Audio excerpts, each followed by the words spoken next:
আসসালামু আলাইকুম বন্ধুরা, কেমন আছেন সবাই? আশা করি আপনারা সবাই ভালো আছেন। আল্লাহর অশেষ রহমতে আপনারা সবাই সুস্থ আছেন। আজকে ভালো পরিমাণে একটা কালেকশনের সংখ্যা দেখা গেছে ভিভেস গ্লোবালে। ভিভেস গ্লোবাল অলরেডি খোলা আছে, প্লাস কালেকশনও হইতেছে। তো আজকে কেমন পরিমাণে কালেকশনে গেছে সর্বশেষ সেটা আজকের এই ভিডিওতে আপনাদেরকে ছোট্ট করে জানানো হবে। তার সাথে সাথে যারা ইটালিতে বর্তমানে আছে, যারা আছে নাগরিকত্ব পাওয়ার জন্য যারা আবেদন করছিল, এদের একটু সমস্যা হইতেছে। তো আমি গতকাল একটা রাত্রেবেলা একটা নিউজ দেখলাম চ্যানেল 24-এ। তো এখানে দেখেন কি বলা হয়েছে, আমরা সরাসরি ভিডিওতে আপনাদেরকে দেখাবো, অবশ্যই একটু অপেক্ষা করেন, আমি একটু বলে নেই। তো দেখেন এখন এই যে আপডেটটা দিছে মেলোনি সরকার, প্রতিনিয়ত ব্যাড নিউজ আমাদের জন্য দিতেছে। এই সরকার আসলেই কিন্তু চায় না যে প্রবাসীরা এখানে একটু ভালো থাকুক, এটা কিন্তু চায় না। ইটালি সরকার এখন প্রচুর পরিমাণে কঠোর হয়ে গেছে। তো দেখেন গতকাল যে আপডেটটা দিছে ওইখানে কিন্তু ডাইরেক্ট বলা হয়েছে কি, এই যারা এই নাগরিকত্ব পাওয়ার জন্য আবেদন করবে এগুলো 60,000 পাসপোর্ট রিজেক্ট হবে। নাগরিকত্ব পাওয়ার জন্য যারা আবেদন করবে এদের পাসপোর্ট রিজেক্ট করে দিবে, এরা নাগরিকত্ব পাবে না।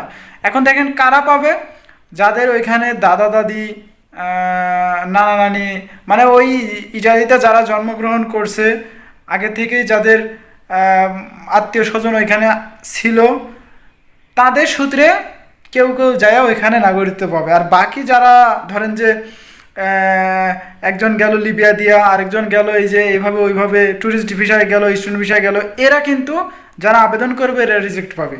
তো এই কথাটা কিন্তু আমার না, আমরা সরাসরি এখন ডাইরেক্ট স্ক্রিনে চলে যাব। এখানে 2 থেকে 3 মিনিটের একটা ভিডিও, আপনারা একদমই শর্ট টাইমে ভিডিওটা হবে, আপনারা একটু স্কিপ না করে ভিডিওটা শুরু থেকে শেষ পর্যন্ত দেখেন, নাহলে কিন্তু অনেক কিছু মিস করবেন। এটা কিন্তু গতকাল রাতের একটা আপডেট, আমি আজকে সন্ধ্যাবেলা দিতেছি, ভিডিও রেকর্ড করতে একটু দেরি হয়েছে। আপনারা চুপচাপ একটু ভিডিওটা একটু ফলো করেন। ইতালি সরকার নাগরিকত্ব প্রাপ্তির আইন কঠোর করেছে, যা নিয়ে সমালোচনা ও উদ্বেগ দেখা দিয়েছে। নতুন আইনের আওতায় নাগরিকত্ব শুধুমাত্র তাদেরই প্রদান করা হবে যাদের বাবা মা বা দাদা দাদি ইতালিতে জন্মগ্রহণ করেছেন। এতে করে ইউরোপীয় এ গোষ্ঠীর সাথে সম্পর্কহীন ব্যক্তিদের নাগরিকত্ব প্রাপ্তি কঠিন হবে।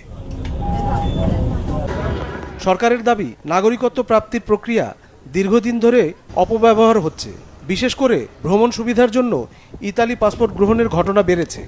নতুন আইনের ফলে যারা ইতালির নাগরিকত্বের জন্য আবেদন করেছেন তাদের মধ্যে প্রায় 60,000 আবেদনকারী প্রভাবিত হবেন।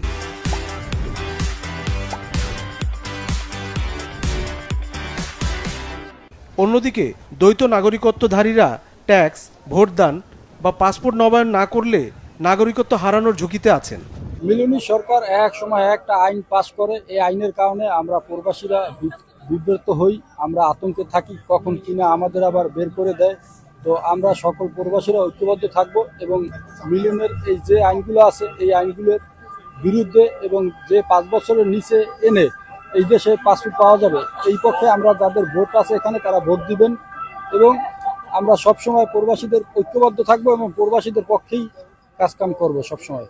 বর্তমান মেলোনি সরকারের যে কঠিন কঠিন আইন নিয়ম কানুন চালু করেছে, আমরা প্রবাসীরা চাই এই আইন কানুনগুলো যেন অধিক সহজতর হয় এবং আমরা এই আইনের গুরুতর বিরোধিতা করি। এবং আমরা চাই প্রবাসীদের জন্য খুব সহজ আইন হোক। আমরা সবাই এখানে কাজ করতে এসেছি এবং এখানে অর্থনৈতিকভাবে আমরা বাঁচতে চাই।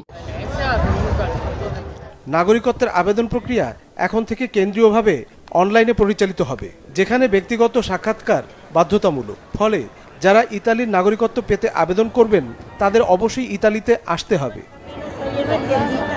পুরনো নিয়ম অনুযায়ী প্রায় 6 কোটি থেকে 8 কোটি মানুষ ইতালির নাগরিকত্বের জন্য আবেদন করেছেন, অথচ ইতালির জনসংখ্যা 5,90,00,000। পররাষ্ট্রমন্ত্রী এই বংশগত নাগরিকত্ব প্রক্রিয়ার সমালোচনা করে বলেন, এটি এমন ব্যক্তিদের নাগরিকত্ব প্রদান করত যাদের সাথে ইতালির বাস্তবিক কোনো সম্পর্ক নেই। তাই নতুন আইন প্রণয়ন জরুরি হয়ে পড়েছিল। বর্তমান ডানপন্থী সরকার ইতালির নাগরিকত্ব নিয়ে যে নতুন আইন বাস্তবায়ন করতে যাচ্ছে, ইতালির একজন মূলধারার রাজনীতিবিদ হিসেবে আমি তার তীব্র নিন্দা ও প্রতিবাদ জানাই। কেননা উক্ত আইনটি বাস্তবায়ন করা হলে ইতালিতে স্থায়ীভাবে বসবাসকারী সকল প্রবাসীদের নৈতিক অধিকার ক্ষুণ্ণ করা হবে। তাছাড়া উক্ত প্রস্তাবিত আইনটি ইউরোপ ইউনিয়নের আইনেরও বহির্ভূত বটে।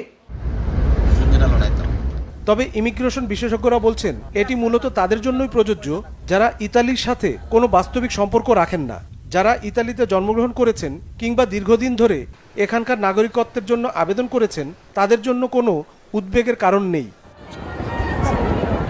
Desk report, channel 24। তো যাই হোক, এইখান দিয়া মানে এই যে নিউজগুলো প্রতিনিয়ত দিতেছে, এটা তো বাংলাদেশের জন্য খুবই একটা ব্যাড নিউজ। প্লাস এই যে অনেক কান্ট্রিতে যারা ইটালিতে যাওয়ার একটা পরিকল্পনা করতেছেন, যারা অলরেডি গেছেন, এদের জন্য একটা ব্যাড নিউজ। সেটা হলো বর্তমানে কিন্তু আপনি যা এখানে নাগরিকত্ব পাওয়াটা খুবই মুশকিল হয়ে যাবে। হ্যাঁ, পাবেন, আইনের ফাঁকফোকর অবশ্যই থাকবে, কিন্তু কিছুটা হলেও কিন্তু কঠোর হবে, যেহেতু তারা এরকম আপডেট প্রতিনিয়ত দিতেছে। এই সরকার চেঞ্জ না হওয়া পর্যন্ত কিছু হবে না। এই যে এই সরকার হয়ে গেছে, এই যে বাংলাদেশের শেখ হাসিনা গত 16টা বছর যেভাবে নির্যাতন, অমায়িক নির্যাতন যারা যেমন চালাইছিল, দেশের প্রতি গণহত্যা চালাইছিল, এইরকম হয়ে গেছে সেই ইটালি সরকার এখন, এটাই বলা যাইতেছে। তারা এই যে প্রবাসীদেরকে পুরা গণহত্যা মতো করতেছে। তো যাই হোক, আজকের এই ভিডিওটা এমনিতেই লং হয়ে যেতেছে, মোটামুটি আকারে বুঝছেন আপডেটটা। এবং আজকে কেমন পরিমাণে কালেকশনের সংখ্যা দেখা গেছে ভিভেস গ্লোবালে, সেটা অবশ্যই আমরা আজকে রাত্রেবেলা দেওয়ার চেষ্টা করব, কেননা আমার কাছে সর্বশেষ কোনো নিউজ এখনও পর্যন্ত আইসা পৌঁছায় নাই। অবশ্যই সন্ধ্যার পরে আমরা কালেকশন শেষ করব, এরপর আমরা একটা ভিডিও তৈরি করে আপনাদেরকে জানার চেষ্টা করব। তো এই ছিল আজকের ভিডিও। দেখা হচ্ছে নেক্সট একটা ছোট্টখাটো ইনফরমেশন ভিডিওতে। ততক্ষণ পর্যন্ত আপনারা সুস্থ থাকবেন, ভালো থাকবেন। মজুমদার ফ্রম ইটালিয়ান ইউরোপ এই দুইটা ইউটিউব চ্যানেলের পাশেই থাকবেন। আল্লাহ হাফেজ।